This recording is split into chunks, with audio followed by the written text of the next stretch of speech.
Everyone, welcome to our channel education hotspot. तो आप लोगों का 10th अगस्त को MPS 3 that is India democracy and development का एग्जाम है, जिसके वेरियस इंपॉर्टेंट टॉपिक हम लोग एग्जाम के पॉइंट ऑफ व्यू से यहाँ विद नोट्स डिस्कस कर रहे हैं। इस वीडियो में हमारा जो टॉपिक है वो है changing structure of political parties in India. Political parties को लेके मल्टीपल टाइम एग्जाम में क्वेश्चन पूछा हुआ है। अब वो चेंजिंग स्ट्रक्चर को लेके पूछ सकता है, वो इवोल्यूशन पूछ सकता है, वो इमर्जेंस ऑफ पॉलिटिकल पार्टी पूछ सकता है, किन फेजेस से पॉलिटिकल पार्टी निकली ये पूछ सकता है। तो क्वेश्चन अलग हो सकता है लेकिन आंसर यही रहेगा। तो आंसर के लिए हमें यही कंटेंट प्रिपेयर करना है। क्वेश्चन आपको थोड़ा पहचानना पड़ेगा, समझना पड़ेगा एंड देन आप उस बेसिस पे अपने आंसर लिखोगे। बहुत मुश्किल नहीं है क्योंकि इतना हम ना छोटे से पढ़ के आए हो कि पहले फर्स्ट प्राइम मिनिस्टर कौन थे। आई होप ये बात सबको पता होगी। थोड़ा क्वेश्चन करो और नहीं पता तो थोड़ा सेल्फ रियलिटी चेक लो कि भाई ये बात भी नहीं पता है तो बहुत गलत बात है, ठीक है ना। ये सब चीजें सीख रही मतलब ये चीजें जरूरी होती हैं। एटलीस्ट प्राइम मिनिस्टर का ऊपर का ओवरव्यू तो पता होना चाहिए, किस सीक्वेंस में पहले कौन था फिर कौन थे प्राइम मिनिस्टर एंड प्रेसिडेंट। थोड़ा बहुत तो इतना याद होना चाहिए हमें। अब उसके बाद हम बात करते हैं किस तरीके से फिर पहले कौन सी पार्टी चल रही थी, देन बीच में कौन सी पार्टी आई, एट प्रेजेंट जो पार्टी है वो क्या है। तो ये बेसिक बातें ही हमें इस आंसर में लिखनी है, कुछ अलग नहीं लिखना है। तो ये बिल्कुल भी मुश्किल क्वेश्चन आप लोगों के लिए नहीं रहेगा। तो मैं थोड़ा जल्दी कवर कराती हूँ इसको। देखो इंडिया में क्या रहा, पॉलिटिकल पार्टी जो थी उनको अलग अलग कैटेगरी में रख सकते थे। कुछ पार्टी नेशनल होती हैं, कुछ रीजनल होती हैं, कुछ लोकल होती हैं, कुछ अडॉक होती हैं। ये जो है ये लिंक इस्टेब्लिश करती हैं सोसाइटी के अलग अलग इंस्टीट्यूशन में, गवर्नमेंट के एग्जीक्यूटिव, लेजिस्लेटिव, जुडिशरी किस तरीके से आपस में लिंक है, सिटीजन और गवर्नमेंट किस तरीके से लिंक है, सेंट्रल गवर्नमेंट और स्टेट गवर्नमेंट किस तरीके से लिंक है। गवर्नमेंट ही तो है ये सारे लिंक जो क्या करके चल रही है, स्टैब्लिश करके चल रही है।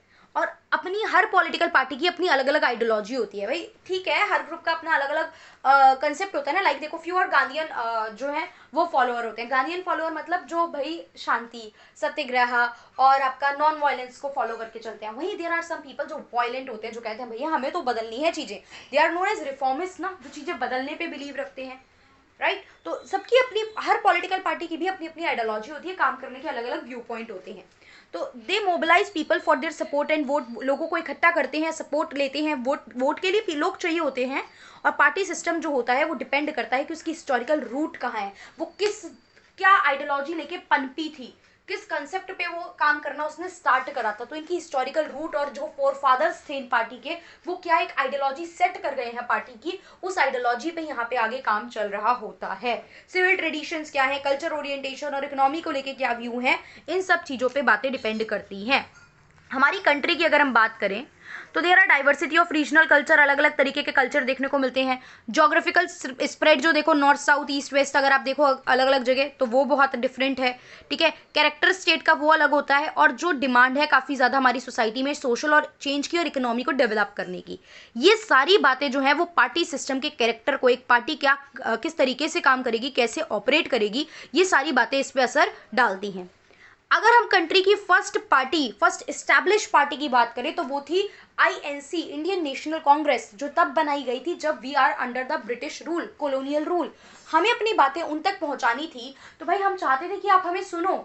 हमें सुनने के लिए हमने बोला हम एक ग्रुप बना रहे हैं और हमारी पूरी कंट्री के रिप्रेजेंटेटिव में आके ये ग्रुप, ये पार्टी आपसे आके बात करेगी और ये हमारी पूरी कंट्री को रिप्रेजेंट करेगी।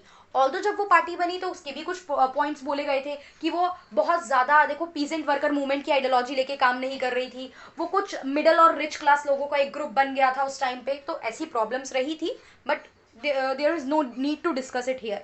तो ये पार्टी फॉर्म की गई थी बाय A.O. ह्यूम इन 1885। अब पार्टी सिस्टम की बात करें तो मेनली तो देखो 3 पार्टी सिस्टम होता है। बाय पार्टी जब 2 पार्टी एग्जिस्ट करती है, 1 पार्टी जब एक ही पार्टी एग्जिस्टेंस में चल रही है, and multiple party when there are different kind of parties that exist. अब थोड़ा सा ये मैंने मेंशन कर दिया, अगर याद रह जाए तो अच्छी बात है, नहीं रह जाए तो भी। अब नेशनल पार्टी और स्टेट पार्टी कब कब होती है। एक पार्टी नेशनल पार्टी तब बनेगी जब उसको 2% सीट्स मिल गई हैं 3 अलग अलग स्टेट में। जितनी सीट है उसका 2% उसे मिल गया है 3 अलग अलग स्टेट में। उसको 6% वोट मिल चुके हैं 4 स्टेट में, ठीक है, प्लस 4 सीट मिल चुकी है लोकसभा में। ये बेसिक कंडीशन है नेशनल पार्टी बनने की। या फिर 4 अलग अलग स्टेट में उसे रिकॉग्निशन मिल चुकी है, यही बात है ना, सीट्स मिल चुकी हैं तो रिकॉग्निशन मिल चुकी है। स्टेट पार्टी की बात करें तो 3% टोटल जो है आपको सीट मिल जाए लेजिस्लेटिव असेंबली की। 1 सीट मिल जाए हर 25 लोकसभा सीट में से, मतलब 25 पे 1 सीट आपकी होनी चाहिए। तो अगर 100 है तो 4 सीट आपकी हो गई, ठीक है। इन दैट फ्रैक्शन, इस फ्रैक्शन में आपको सीट्स चाहिए। 6% वो वोट प्लस 1 लोकसभा की सीट या फिर 2 लेजिस्लेटिव असेंबली में सीट, या तो एक लोकसभा में मिल जाए या लेजिस्लेटिव असेंबली में 2 मिल जाए। अब प्लीज ऐसा मत रिएक्ट करना कि what is this legislative assembly and Lok Sabha. मैं मान के चल रही हूँ कि आप लोग एमए कर रहे हो वेदर सोशियोलॉजी और पॉलिटिकल साइंस में, तो लोकसभा, राज्यसभा, एसएलए, एसएलसी का कंसेप्ट आप लोगों को अच्छे से क्लियर है, ठीक है। और नहीं क्लियर तो एक बार प्लीज मुझे ईमानदारी से कमेंट करके बताइए कि ये कंसेप्ट हमें क्लियर नहीं है, ठीक है। I will appreciate your honesty, कोई प्रॉब्लम नहीं है, नहीं भी क्लियर तो मैं मानती हूँ कि हम लोग का सिस्टम ऐसा सेट है, एजुकेशन सिस्टम की बहुत छोटे से हम पढ़ते हैं, लेकिन ये कोई समझाता नहीं है हमें, तो वो कोई आपकी फॉल्ट भी नहीं है, बट अभी भी जानने की कोशिश नहीं करोगे, so that is totally your fault. Stages of party system की बात करनी स्टार्ट करते हैं, किस किस तरीके से हमारे यहाँ पार्टी सिस्टम इवॉल्व हुआ। 1952 आजाद हो गए, सब पार्टी सिस्टम की बात चल रही थी भैया, लोकसभा राज्यसभा की बात चल गई, फॉर्मेशन हो गया, प्राइम मिनिस्टर चुन लिया गया, और 1952 से 64 तक का इरा रहा नेहरूवियन इरा, जब नेहरू जी प्राइम मिनिस्टर रहे। तो पार्टी क्या थी, कांग्रेस पार्टी ही चल रही थी, डोमिनेंस वही का था, और कोई पार्टी तो एग्जिस्ट ही नहीं करती थी। तो इस इरा को वन पार्टी सिस्टम भी बोला जाता है, बिकॉज एक ही पार्टी एग्जिस्ट करती थी, दैट इज कांग्रेस पार्टी।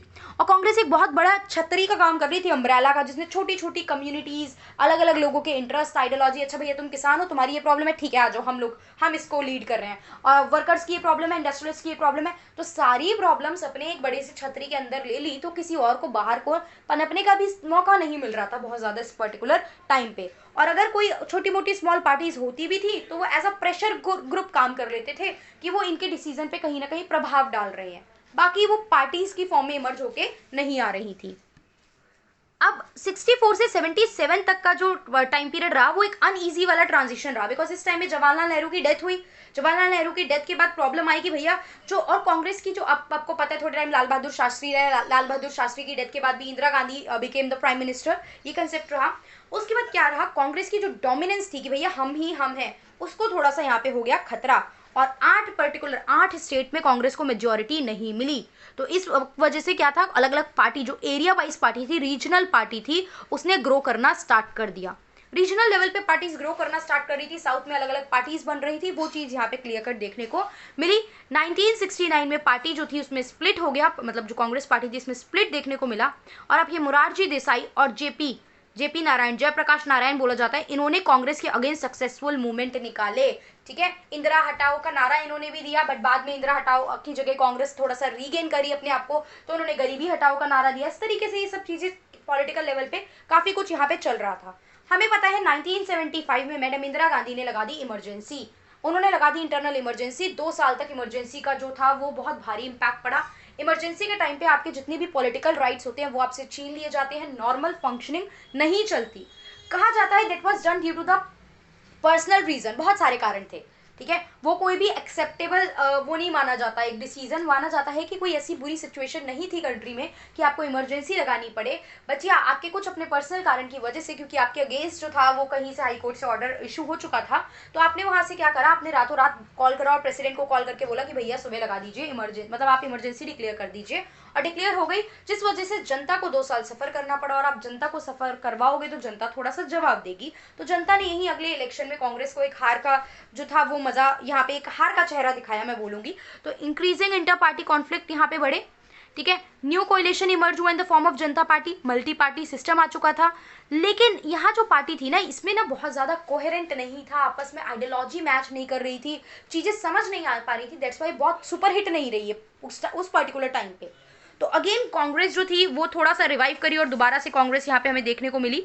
तो टसल बिटवीन रहा कांग्रेस एट द सेंटर पे कांग्रेस थी, और कुछ रीजनल पार्टी स्टेट लेवल पे, अलग अलग स्टेट में कुछ कुछ रीजनल पार्टी आ रही थी, तो कॉन्फ्लिक्ट रहता था इन सब चीजों में। वही सेंटर स्टेट रिलेशन की बात मैंने आप लोगों से करी भी है कॉन्फ्लिक्ट में, तो वो कुछ कनेक्ट कर पा रहे होंगे आप लोग। तो आंध्र प्रदेश में 8th लोकसभा इलेक्शन 1984, आंध्र प्रदेश की पार्टी थी तेलुगु देशम पार्टी ने क्या करा, ये एक बहुत मेजर अपोजिशन पार्टी बन के आई थी कांग्रेस के सामने। तो ये शो कर रहा था कि भाई रीजनल पार्टी जो थी वो कुछ ना कुछ क्या कर रही थी, बल्कि कुछ ना कुछ नहीं, इंपॉर्टेंट रोल प्ले कर रही थी एज एन अपोजिशन। वही 1989 से 2014 तक देखे तो वो मल्टी पार्टी सिस्टम और एक तरीके से रहा क्या, कोएलिशन पॉलिटिक्स का इरा। टोटल 25 साल तक, लंबे समय तक कोएलिशन मिली जुली सरकार रही, व्हेन 2 और more parties came together to form a government. कोई भी एक पार्टी मेजॉरिटी से नहीं जीतती है और मिलजुल के कुछ लोग सरकार बना लेते हैं।